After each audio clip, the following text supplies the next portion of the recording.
Our initial investigation shows that Mr. Beatles, in fact, did not have a weapon. About 3:30 in the afternoon, Mr. Beatles returned to the bank while there were no customers inside. Mr. Beatles went to one of the back offices where a loan officer was. He entered the office with the loan officer, closed and locked the door, and indicated to the loan officer that he had a gun, and then he told her that she needed to get everybody out of the bank. At the time that he went into the bank, there were 6 total bank employees inside. Again, there were no customers inside at the time.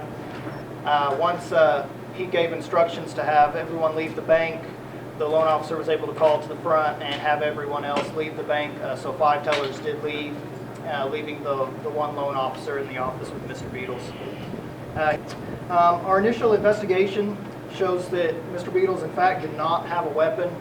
He had a toy gun that he simulated to appear to be a real pistol. However, whether the pistol was real or fake, he did indeed indicate that he was armed, and he did place those people in the bank, the hostage in particular, in fear for their life. Mr. Beatles, upon being taken into custody, was arrested.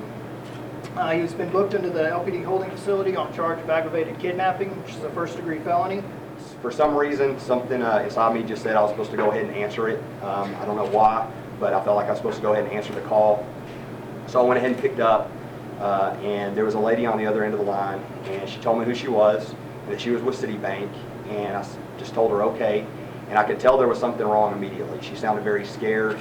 As soon as I asked what was going on, she told me that there was a man standing in front of her with a gun, and that he needed to talk to me. And so I said, okay. I asked for his name, and she told me his name was Tommy. I said, well, do me a favor, go ahead and hand the phone to Tommy. So we talked for a few moments. I tried to establish a little bit of a rapport with him, and just trying to calm him down, make sure that he wasn't going to do anything rational or irrational quickly.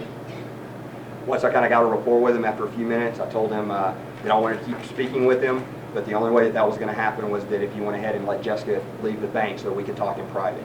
So I drove up to Citibank, still talking to Mr. Beatles the entire time. Once I arrived on scene, I observed several marked units that had blocked off the area. I drove up, saw Chief Esparza, advised him of what was going on, that I had Mr. Beatles on the phone. He quickly got me into a car with some hostage negotiators who were absolutely instrumental in helping me to continue my efforts in building rapport and trying to speak with Mr. Beatles and making sure that this came to a peaceful ending. We spoke for quite a while while we were in the command center, just trying to assure him that the only way to end this would be to come out peacefully, that we didn't want to see him harmed, that's the way that we needed to end this.